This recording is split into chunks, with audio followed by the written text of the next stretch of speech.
Tennessee. In fact, I'm on my way to work. I teach at an elementary school, ESL in elementary school. So I'm just listening in. Yeah. Good. Welcome and drive carefully, Janisha. Thank you.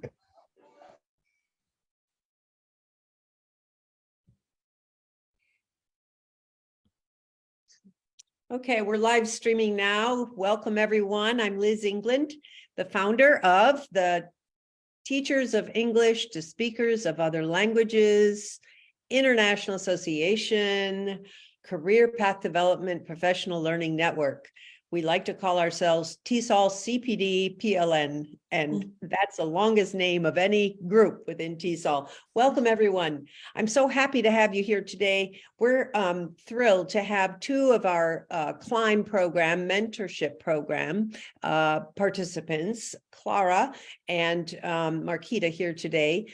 Ms. Linda Chu is our coordinator, moderator, and brilliant organizer of these events, and I'm so happy to welcome everyone today. I'm going to turn it over to Linda now, and we'll get started with our, is this our first webinar in 2023, Linda? Yes, it is. Yes. Awesome. Thank you so much, Liz. Yeah, welcome all to our first webinar of 2023. We're very happy to have all of you here, and we are especially happy to have our speakers here today. We have Klara Nazmutdinova, and she is in Uzbekistan from the Uzbek State World Languages University. And then we have Marquita Johl, who is joining us from Baltimore, and she is at Howard Community College and also the Literacy Council of Montgomery County. So we are so excited about them because their careers have been quite interesting journeys, and they are going to talk about how they are similar and how they are different. Career journeys and pivots in TESOL. So welcome to all, and I will now turn it over to our speakers to begin their talk. Thank you so much. Thank you, Linda. Thank you for the introduction, and welcome everyone. Good morning, good afternoon, good evening, depending on where you are tuning in the world today. Welcome, welcome, welcome, and happy Friday. So I just want to go over what we are going to cover today. So we want to talk about where did you start in your career in TESOL? Where are you now? How did you get there? What did you learn? Where are you going? And what do you need for the journey ahead? So we are going to try to make this as interactive as possible. We do want to hear from you, and we want to share our experiences for everyone because everyone's career journey is different. And our goal here today is to show you different ways on how you can change the trajectory of your career and get into different aspects of TESOL. All right, so let's start with Klara's journey. So where did you start? Hello everyone. Welcome to our webinar, and I am also so excited to be today with you.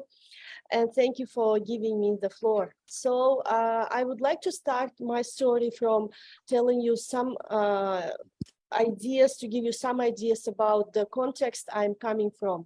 So I live in Tashkent, Uzbekistan, is a country of Central Asia, which has been pretty much closed up to recent time.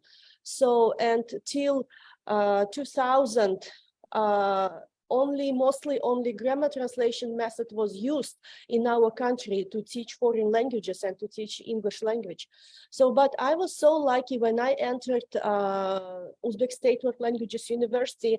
A new program, revolutionary program, we can say, was launched on that year, IELT program, which stands for Institute for English Language Teacher Education.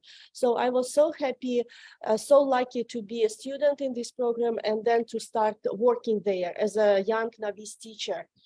So even from this picture, we can see people with whom I was lucky to start my work as a young teacher. So we can see here Donna Brinton, she's a very famous and strong professional of the field. Michael Benson, who was the founder of the program. David Fay was a real officer at that time. We have Dennis Johnson on the left, and all other local teachers who were lucky to work in that program.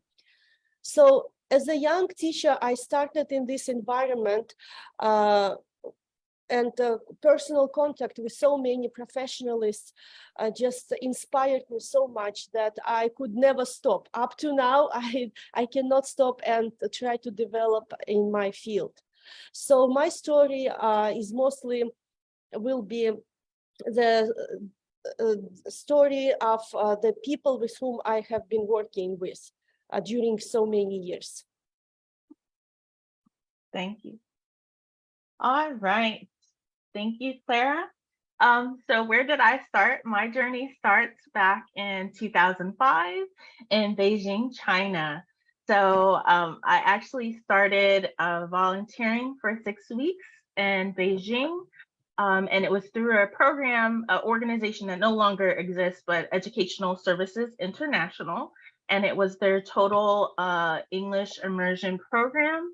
And I actually went as a teacher's assistant. But unfortunately, the main teacher for the class fell ill, and I ended up teaching the class for the majority of the 6 weeks. So it was baptism by fire. And I had an amazing experience there, and it was just an amazing program. The students came from all across China. We had 26 classes to correspond with the letters of the alphabet. So class A was our lowest, our beginners, and then class Z, the class I was part of, was our highest and most proficient English speakers. So the students had to speak English 24/7. So the goal was to have them to think in English, to speak in English.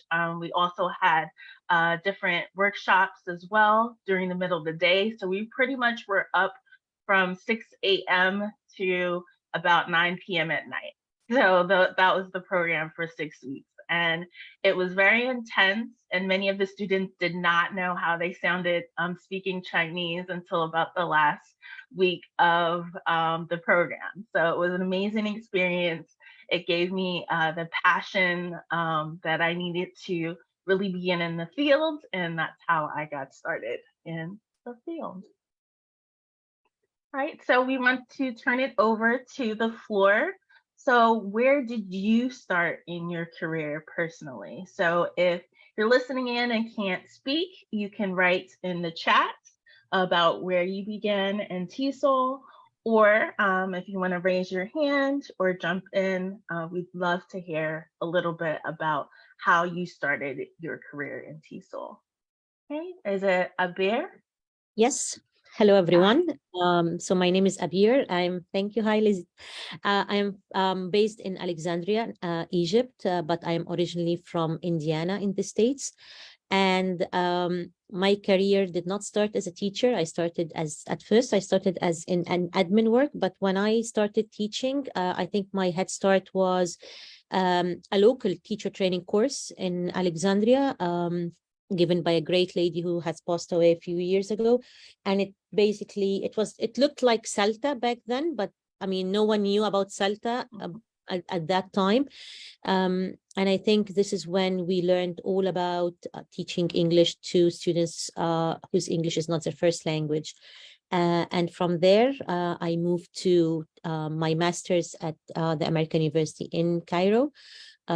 Even though I am a graduate of Purdue with literature background, but I did go for teaching more.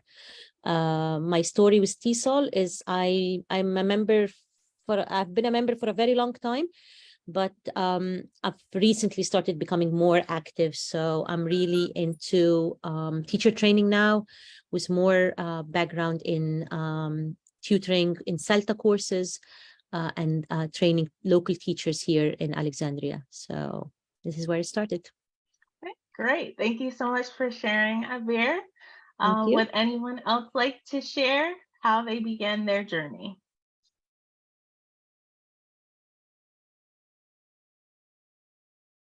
Thank you, Abir. We have some common also sides with you because I'm also now more into teacher training now at the moment. So you see how many common things we have between us, all of us. Thank you. All right. Thank you so much for sharing. All right. So we want to move on to where are you now? So what's going on in your career right now? All right. I'm going to toss it over to you, Klara. Yeah, at the moment, I am still in the same university, Uzbekistan State World Languages University, which is situated in Tashkent, Uzbekistan. And I am in the philology faculty, teaching fourth-year students. This is my main workplace. Besides this place, I have some other part-time jobs, but let's say this is my main workplace. Great. Thank you, Klara. All right, so I am currently teaching at a few different organizations and local community colleges just outside of Baltimore, Maryland, in the United States.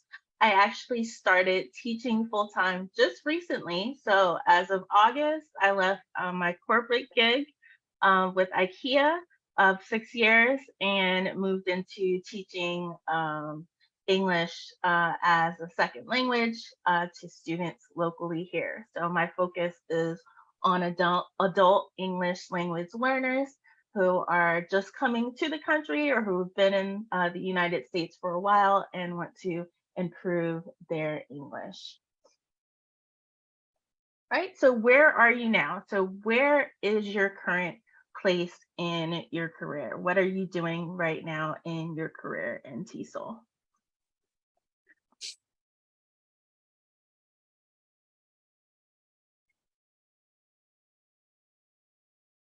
And you can put your answers in the chat or you can raise your hand and let us know what you're working on.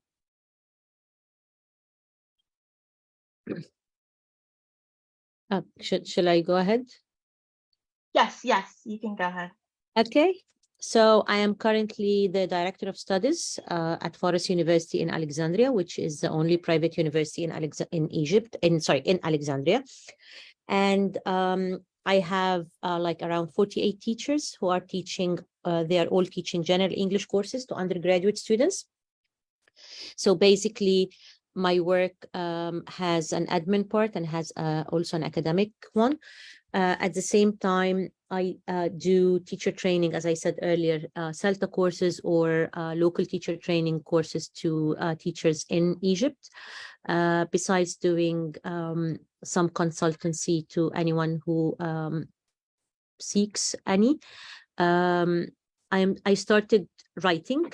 So I started participating by sharing what I already know or what I have already learned from other colleagues. So I'm starting to, I'm going into more publishing small pieces, but starting. So this is where I am now.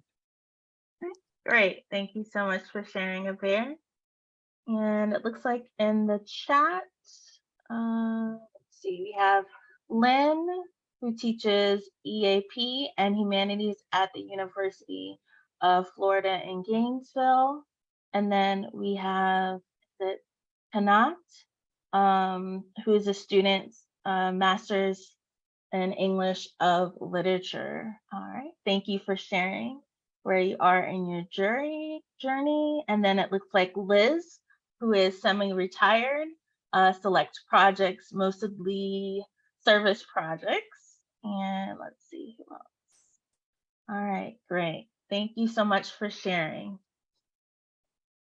All right, so our next portion is how did you get here and what did you learn? All right, let's toss it back over to you, Klara. Thank you, Marquita.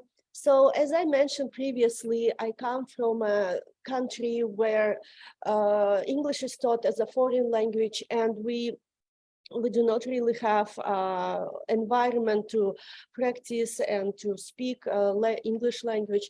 So, and in my career, I have noticed that how did I grow? How did I develop? Mostly thanks to the people with whom I worked throughout all these years.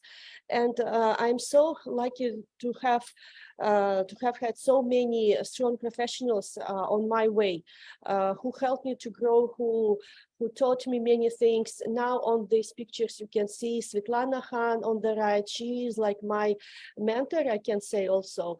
I learned a lot from working with her. We are still working together. Lisa Mann, who is also my friend and colleague, we still keep in touch, and many, many other people whom I met on my way and who helped me to grow. So some tips I can share with you is just whenever you work in any community, just try to volunteer, work together on projects, learn, be more attentive and learn from your experienced colleagues, and always express initiatives and express your opinions. Another important step on my way was this project when we created a material big to ready course book for ESP students. It happened many years ago, maybe 10 years ago, even I don't remember, but we worked with Dee Broughton, and she was as our supervisor and leader in this project, and we produced this wonderful course book for ESP students.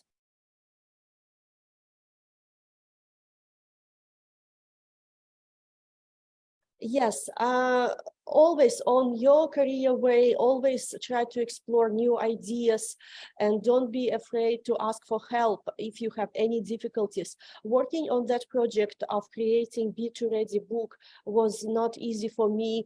At that time, I just started my teaching career, and I needed help, and Dee Broughton and all of my colleagues were helpful to create those materials. So don't be afraid to ask for help.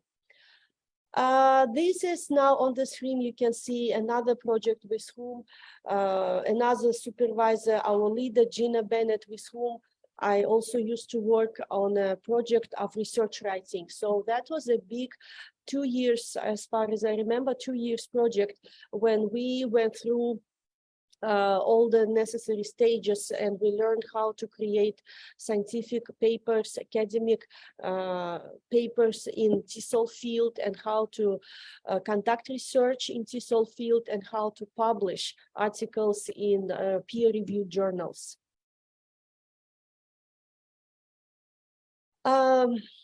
This was another example from my career, a story. Again, in a team of very strong specialists, we worked together and we created a course book for English language teacher training. Our supervisor was David Chiesa. You can see him on the right, standing on the right on the picture. And this book was created during a year. So we worked really hard, and finally, luckily, we got the result. On this way of my career, I can say that I challenged myself to conduct more difficult tasks. And also I moved from one place, from one department to another department in my university. I moved from a department to an innovation center where I met all these people. So my suggestion for you, my advice for you all, not to be afraid to change workplaces maybe sometimes, or change the departments even within the same university or institute or school, wherever you are working now, because sometimes if you feel stuck, or if you feel that you are not making much progress, so maybe it's a good idea to move to another department or another office. So don't be afraid and challenge yourself to more difficult tasks.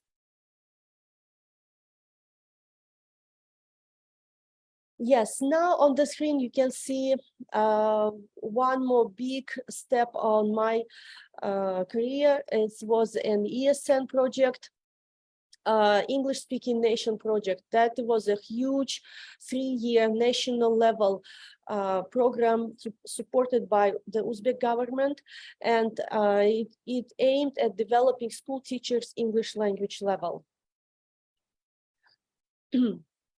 I was so lucky to work in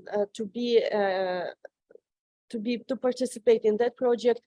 So the tips for all of us is to volunteer, to be involved in some projects or some initiatives, even if you think it is not directly related to your main specialty or main expertise. So somehow at the time when that project started, because I'm a university teacher, but it was for school teachers, I was kind of hesitant and thinking, should I really apply for that project or not? But finally I did, and I never felt sorry because I learned so much in the program.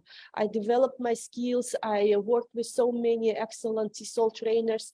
So volunteer and join the projects or programs that maybe sometimes are not directly connected to your main expertise. And how can you find them? You may follow social media, or you may check out the websites of the US Embassy or British Consul.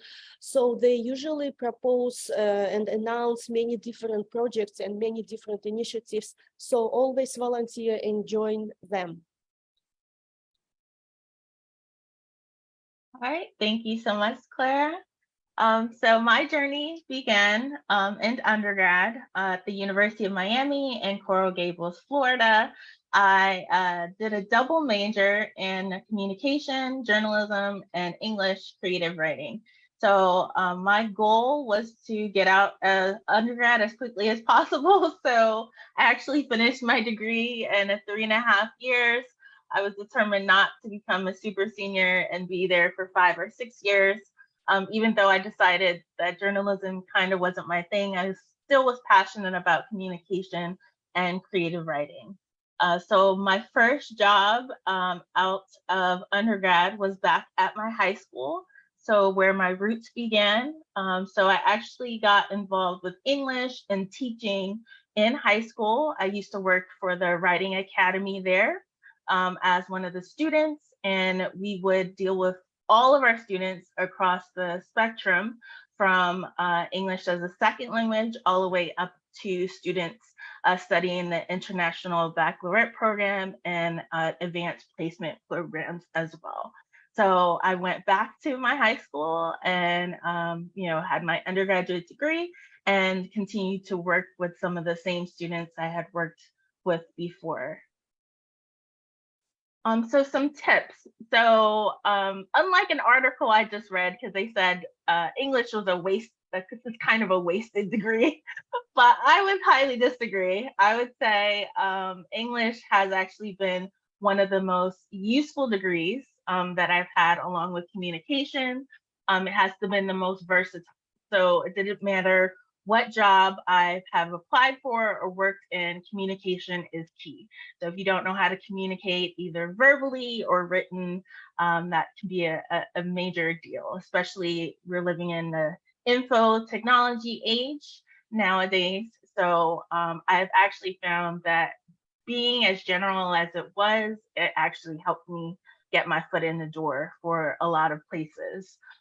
So even if you can't study exactly what you want to study, or you're not sure, you can try to get to as close as your field of interest as possible. Even if it's not exactly what you might end up doing, it still has some transferable skills and skills that will come in handy for your career ahead.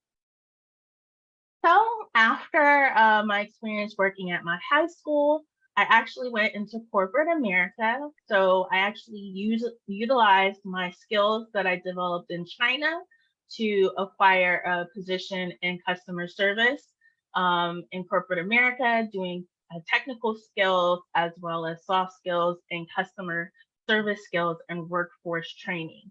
So the job in Beijing actually helped me get the job in corporate America, where I was able to do also curriculum development, which I hadn't really done as much before. And I was able to use that to continue my career. So as I mentioned, teaching and curriculum planning, I continue to develop those skills in corporate training. And one of the biggest things that I've learned in my career journey is the importance of transferable skills. So while I never taught, customer service or anything like that, I was still able to use my communications training and experiences from teaching English in Beijing, and directly transfer those skills over to corporate America. So also moving will give you access to different resources. So in the process of my corporate gig, I actually was laid off in, I think that was 2007. So I had the opportunity to move from San Diego to Pennsylvania. So that opened up a whole nother world of possibilities and experiences when I moved states. Some also resources to look into, the Association for Talent Development. They support and train employees, and that's a great way to get into the field as well. Many places need workforce training and English training for their employees, as well as the Learning Guild, which supports designers and development of organizational learning. From my corporate America experience, I started my grad school degree, master's in education. I actually focused on instructional technology. It took me a long time to decide what I wanted to study, since many of the TESOL programs that I looked into were focused on elementary school, and I was really interested in adults. So again, I chose the more generalized degree, a master's in education, which would give me the basics for what I needed. While I was doing grad school, I also taught with Kaplan International. Kaplan, famous for GMAT and LSAT testing. They also actually have language schools all over the world, including English language schools. So that was my first experience and exposure to academic English. And then I also taught Korean students in continuing English at Eastern University. And I did that part-time while I went to school full-time.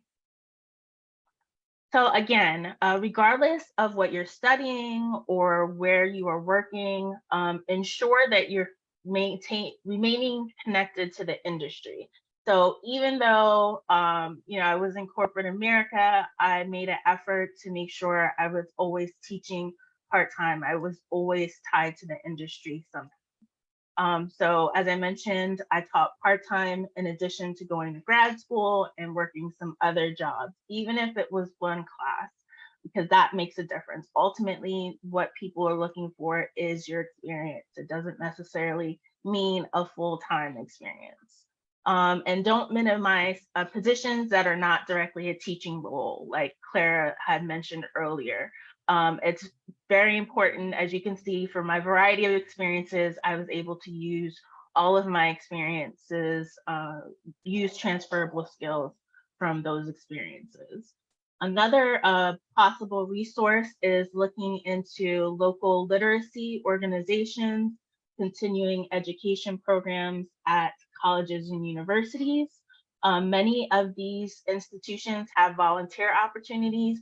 So even if your field of interest or field of study or work experiences have been kind of far away from the whole industry, there are plenty of opportunities to volunteer at these universities. For example, at Howard Community College, I actually have a TA now who is a woman who was a homemaker and who raised her children and focused on home. And now she's getting back into the work industry, and she has zero experience with TESOL and ESOL. And this is, and I gave her the opportunity to teach a class.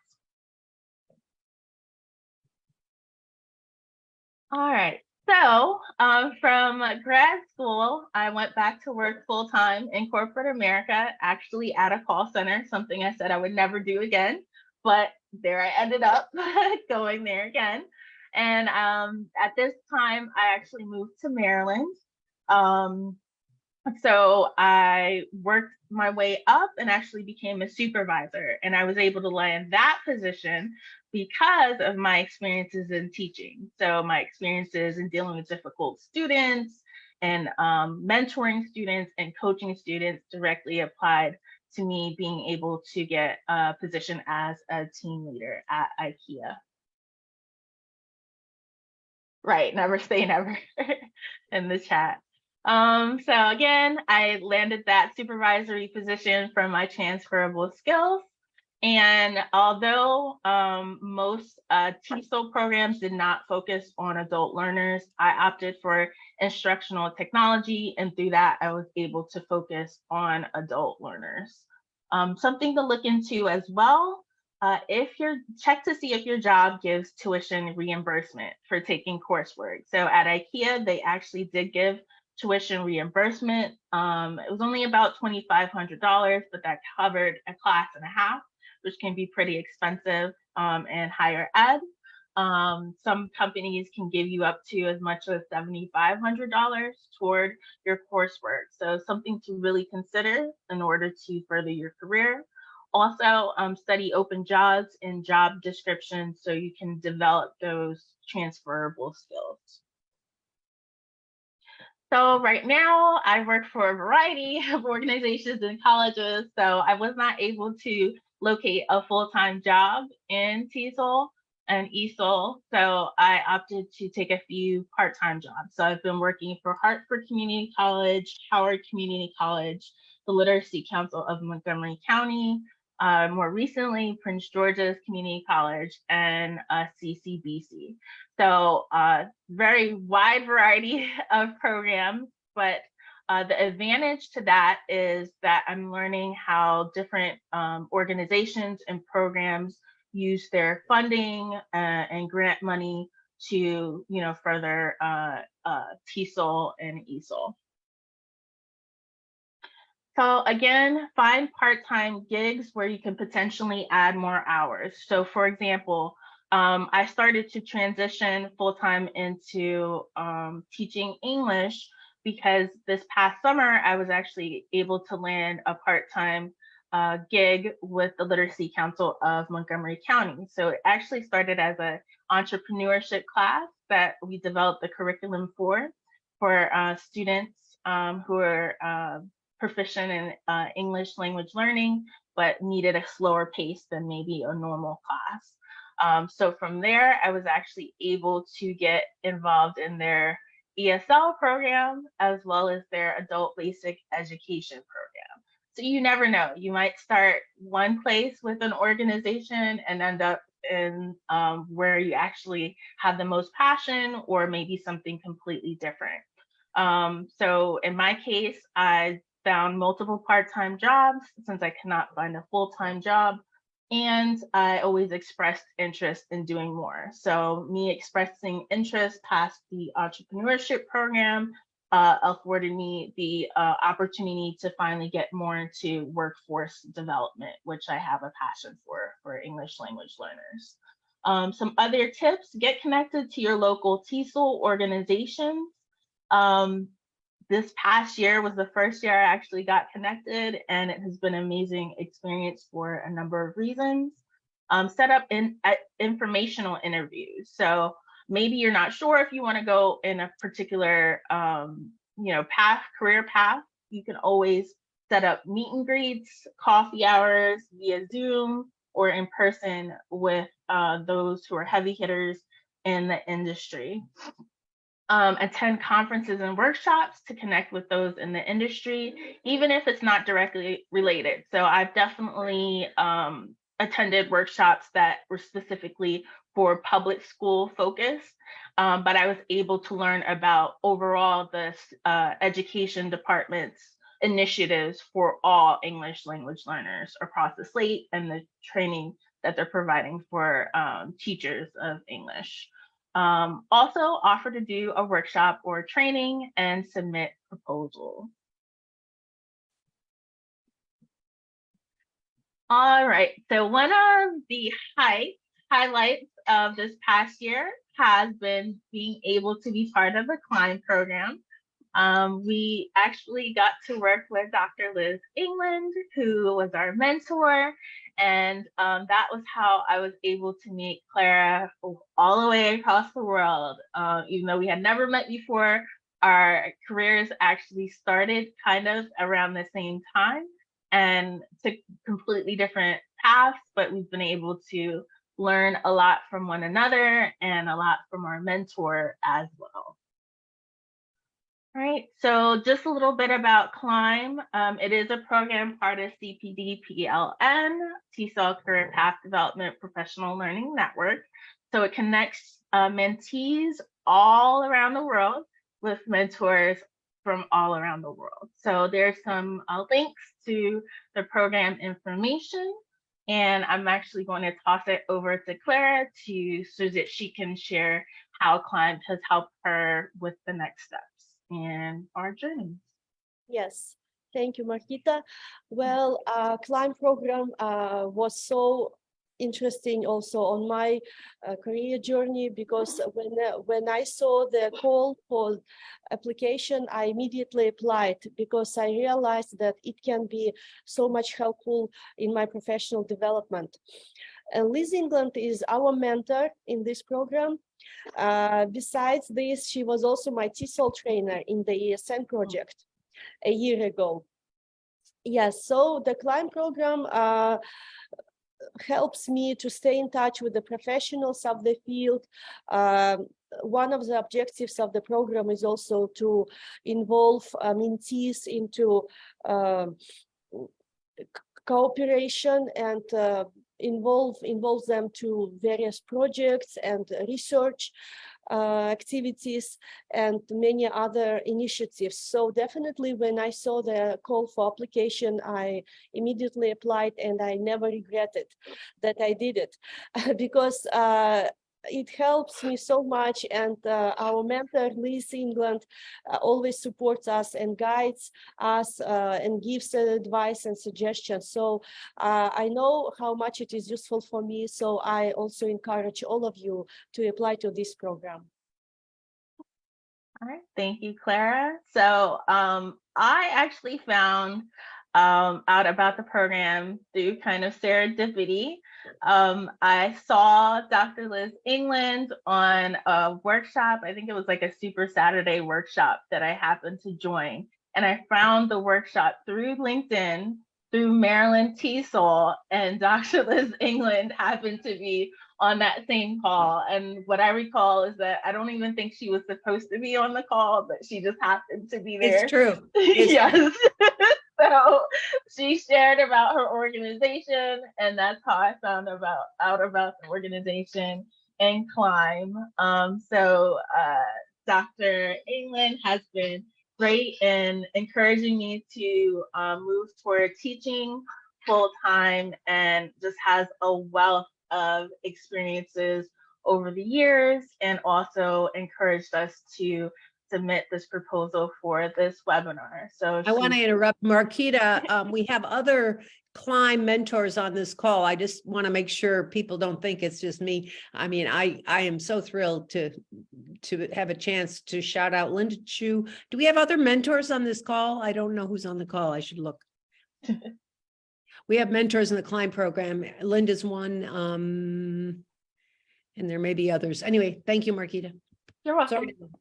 No problem.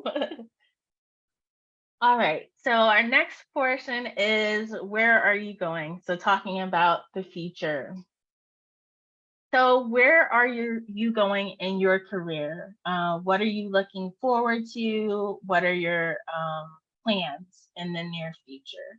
So we'll open it up to the floor again. So you can either write in the chat or you can raise your hand and jump in to let us know what you're thinking about, even if you're not 100% sure, maybe what you're thinking about going into, what area of the field.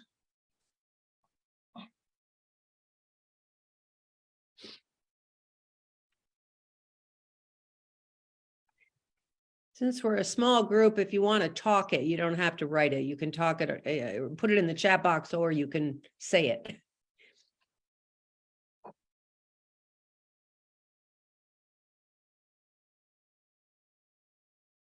Damon has his hand up. Okay, go ahead, Damon. Hi. First, I'm just so impressed that we have such an international audience today.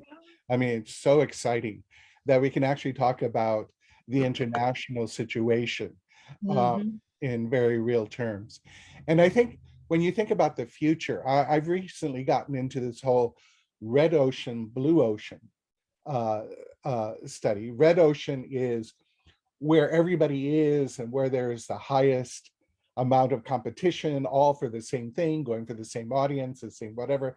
The blue ocean, our audience is out there that could use you, but they don't know that.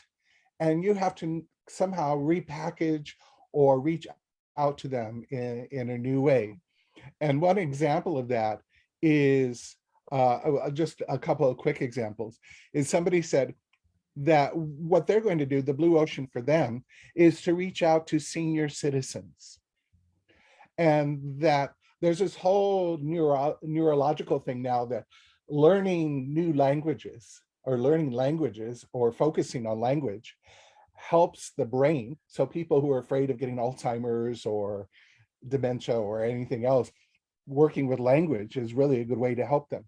And I think there are a lot of community centers out there, and there's a lot of money for those community centers that teachers could go out and say, I'd like to teach adults. I'd like to teach some of these people. So that's an example of a blue ocean audience that isn't your typical, I'm going to go to university, I'm going to go to community or whatever type of thing. And let's see, I had another one in mind and it just left my head. I probably should start learning language. I don't get dementia or Alzheimer's.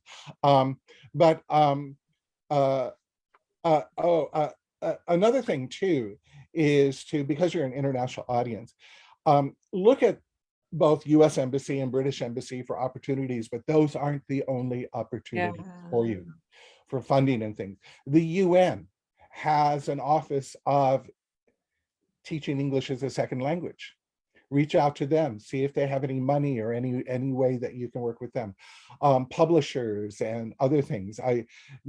And for some of you, for example, you want to do something in the US or work with the US or work with students, or those of you in the US looking for a blue ocean, go to a university that has a linkage with another university overseas and see if you can work with them to help bring graduates or people up to the level of English so they can participate in that the linkage programs, the exchanges.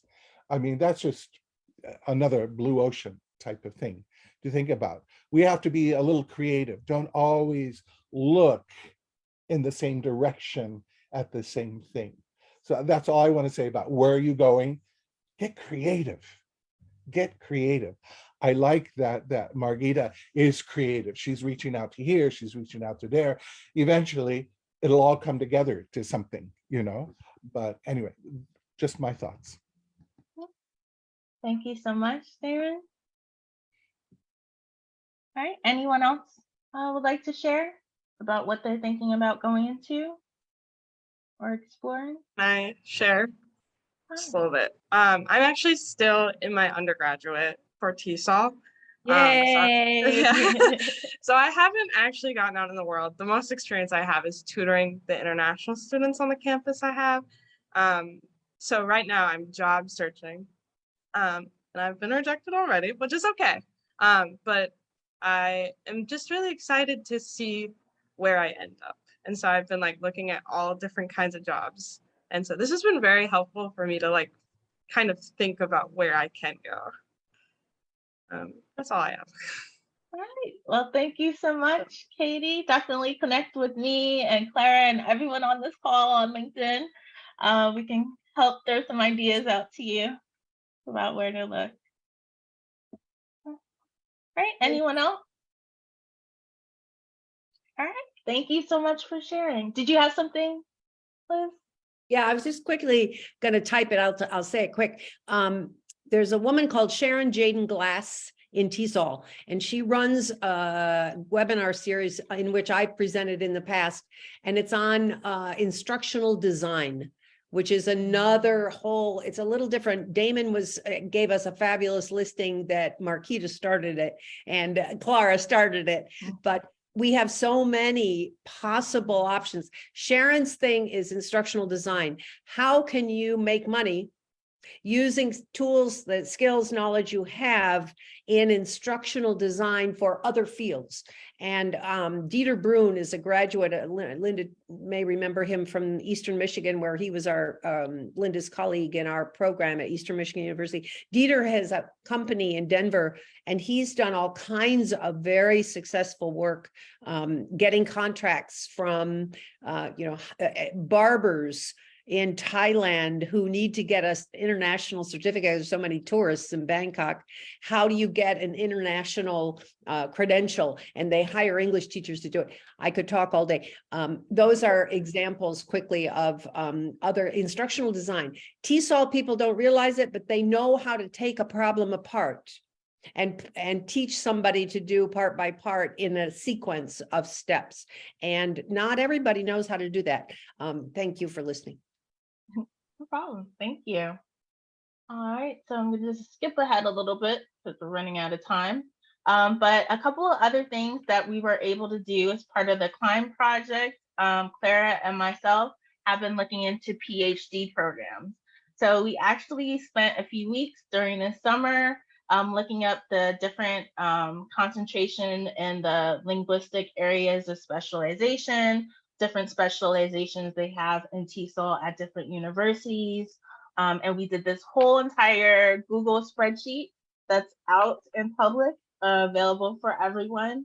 And it focuses on several different states within the United States, but also we do have a tab for a few international PhD programs as well. So if you're interested in studying in the States or studying TESOL or some facet of TESOL in a PhD program, we do have that list available, and it's public. And I see. Can I ask a question? Yes. In relation to PhD programs? So I actually posted a question on the TESOL Lounge. Because if I'm looking for a PhD at this point in my career, after like 24 years of teaching, I would want more a program where there is more teaching practice, something related to real classrooms rather than studying only the theories out there. Because now with the open sources, you can just read anywhere at any time, you know what I mean? So I wasn't sure if you have got from your sheet or from your experience suggestions to places where I could look into such programs. So is your question, you want to know more about open sources? No, I want to know about PhD programs where there is more focus on teaching practice, where there is more classroom integrated work rather than just studying the theory behind things. You know what I mean? Yes. So in the spreadsheet, we actually have a summary of each of the programs. So you can do Control F and search the spreadsheet for specific things. So we have a myriad of different programs, more programs that are focused in linguistics, more programs that are focused in TESOL, more practical programs, more theory programs. So we included all of those in the spreadsheet. And I just dropped the link in the chat. Perfect. I was just looking for it. Yes. I just put it in the chat. So, and if you have anything. It's incredibly great because Marquita and Klara came at this project that we kind of agreed they would do, like an assignment in graduate school. They came at this task from very different points of view, as you can imagine. Klara in Central Asia, Marquita in the US, in a big city. So with different backgrounds. So what you got, Abir, is really a compilation of what a non-native English speaking teacher, Klara, and what a native speaking teacher, Marquita, came together. But really what you're getting now are these PhDs that are focused on more practical, and those that are focused more on applied linguistics or subspecialties within applied linguistics. The first is, I believe, what you were talking about. You're going to find a lot of those here because both Marquita and Klara came to this project looking for programs that were focused more on that. But there's for sure, Michigan State is on your screen there. Purdue, well, particularly Michigan State has a very theoretical strand, but really dominantly now, like you, Abir, everybody wants to study practical. Thanks for listening. Yeah. Thank you. And then Tanisha wrote in the chat, which is a great suggestion, is possibly looking into ED programs as well. And I believe, correct me if I'm wrong, I believe we did include a couple of ED programs on there as well. So it's not just exclusively PhD, when usually ED focus more on the practical as well. That's right. Thank you. All right. You had something else? Tanisha, that's not true. I mean, Tanisha said something important too, and I'm sorry, I'm so excited about this. ED has in the past been viewed to be more practical, but as the field of applied linguistics evolved and TESOL has become older, right? We were founded as a special subspecialty in 1966. So we aren't that old, right? So we are evolving, and you can now get a PhD in TESOL. That's very practical. You can get an EDD that is in applied linguistics that's more practical. So that distinction is not always, you can't count on it to say, okay, I'm going to do an EDD because more practical, PhD, it's more theoretical. That's not true anymore. Thanks for listening. Yeah, sorry. No problem. All right, Klara, I'm going to toss it back over to you. Yes, thank you, Marquita. Yes, hopefully we will continue and we will apply with Marquita to a PhD program if we find an appropriate option for ourselves.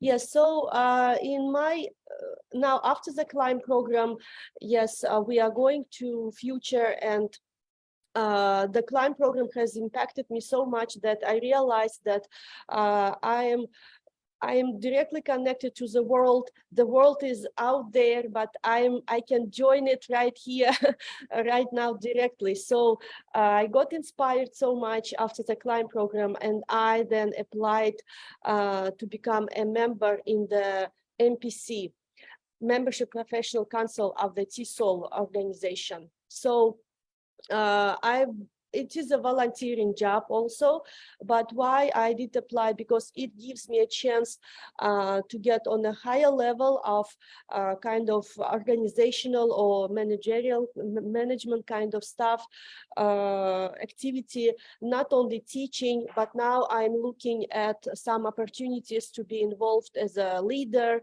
as a manager maybe, and in this way help to develop English language teaching in my country. Thank you. Yes, and another activity which I am also undertaking now, another volunteering position. I volunteered and I applied to the IELTA organization to open an IELTA Uzbekistan branch. So it is just the beginning. I am only starting the process, but I hope it will go in a positive way. I mean, will develop in a good way. So again, why I did it, because I see that, I realize now that now I have enough skills and knowledge, and which I can apply not only in my classroom, but I can go to a higher level and help as a leader or as a manager, and help in this way to many, many other teachers in my country. Okay, and in addition to working in several different places, I'm also in the process of starting my own nonprofit. So it's always been my dream to have a language school. So it will start online, and eventually we'll get, physical locations here in Maryland, and hopefully eventually around the world. So I'm interested in teaching students, but also getting more into the TESOL aspect of things and doing some consulting work, as well as teaching and training our next generation of ESOL teachers. All right, so just some last tidbits. Just like we encourage you to step outside of your comfort zone. So that is the biggest thing about getting to the next step in your career. Everyone who shared something mentioned about getting into maybe something that they've never done before. And that is critical into really advancing your career. Also invest in yourself. So it took me many years, but I finally invested the money to join professional organizations. I invested the time this past year as a part of the Climb program, and join these organizations and make the most of your membership. Learn who is part of your organization, meet with them, connect with them. Actually, one of the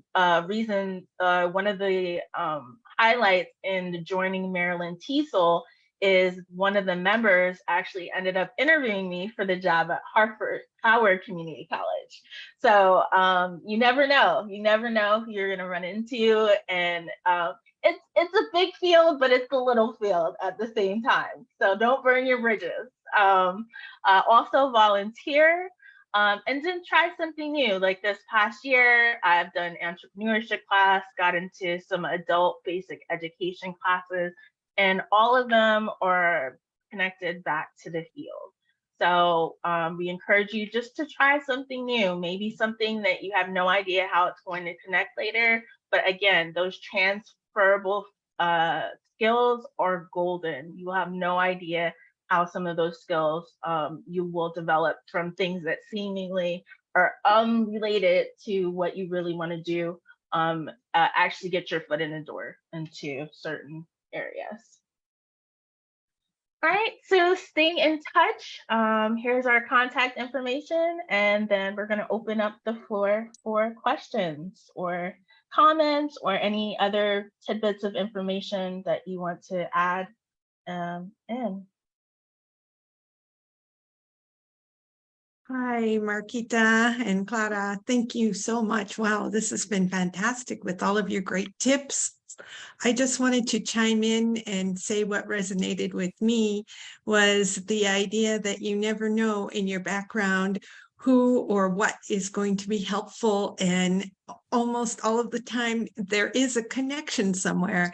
And when I first started working, I was working for General Motors as a reliability engineer and an industrial engineer. And then because General Motors was looking to lay people off, I took a buyout. And that is when I went back. I used that money to get my master's in teaching because I had always wanted to try teaching.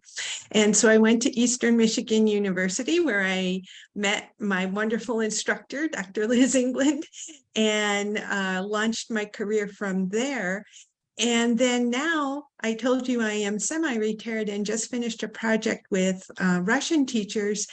And the connection went all the way back to when I was with General Motors as an engineer, because I was working with these teachers whose students are in the STEM fields. And as you know, the E is engineering. And so I had that background and that connection where I was able to help them a little bit with that. So it is absolutely true that you never know what connection you're going to find from where.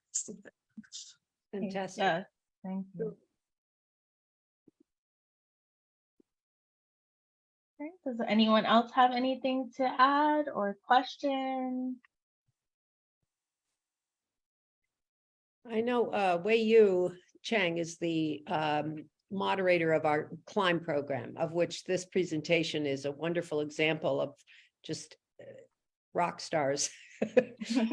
Truly outstanding work by two excellent teachers. And they're to me, we have a need to connect in TESOL. It's just who we are. We like connecting with each other, even if we're introverts, right? We might not connect with everybody, but so we have a little bit of a challenge because our mentorship program is so big that we don't have enough mentors. We have many mentees, because people learn, as Marquita and Klara just brilliantly illustrated, how valuable this experience is of having a mentor. But there's two problems, as we will be discussing and working on it. If you want to be a mentor, please do fill out our form. We need mentors bad. We have, I think, almost a dozen maybe people who we don't have mentors for. And we're doubling up so that we can serve them. But if you want to be a mentor, if you'd like to develop those skills that you have as a leader, and I think Klara and Marquita provided wonderful, out of the comfort zone, be a mentor. Yeah, even if you have never done it before, you might want to think about being a mentor, and there are descriptions on our website. We can put the link there for you if you need it. In any case, I want to make a pitch, because way you messaged me in the middle of the night, we're having a leadership meeting right after this one. She's looking for mentors. Thank you for listening, and thank you for considering being a mentor in the TESOL CPD PLN Climb program for mentors, mentees. Thanks. Thank you so much, Liz, Linda, Damon, for giving us this wonderful opportunity to present today, to speak to our colleagues and share our experiences. Thank you so much to all of you. Yes, thank you. Thank you for the opportunity. This has been awesome. And our contact information is there. Klara put her email in the chat. I put my email in the chat as well. You can connect on LinkedIn, or we have the other links for the network as well. Oh, go ahead, Damon. I just wanted to see, Lynn is managing our thing on Facebook. Lynn, is there anything from Facebook that you want to share with everybody? Okay, so we did have several people who joined us on Facebook, and there were some comments. I posted them in the chat, but I think probably the most interesting thing is that the people who are joining us from Facebook were actually also having conversations about connected ideas at the same time. So as Marquita and Klara were sharing, they were also talking about how they could develop their own careers and what kind of information this was sparking with them. Yeah. And so it's just been really interesting to track that as you've been talking as well. So I think this has opened up a whole new conversation among us, but also on Facebook in our group. And I hope that we can keep this going. And I did also share your spreadsheet, both to the chat connected to the live stream, but also as a pinned post on our Facebook page. So hopefully that will also spark some interest. This was amazing. Thank you both so very, very much. Welcome. Thank you. Thank you. Thank you. Really fantastic presentation, chock full of great ideas, that I think you've touched on so many different areas, and people could take hold of a lot of that, especially your tips. It was wonderful. Thank you so much. And it was recorded, right, Linda? We recorded this event, or Lynn, I guess Lynn recorded it. Lynn maybe would know. Yeah. So tell all your colleagues that they can look at the recording if they were teaching or sleeping or doing something besides being at our webinar. That there is a recording available on YouTube. Lynn, did you want to say something about that? Yeah, I was just going to say that it's I post the links on Facebook, on LinkedIn, and I'll also send you, Linda will send you the links after we're done as well. Yeah. Yes. Thank you. And I would like to just say two things very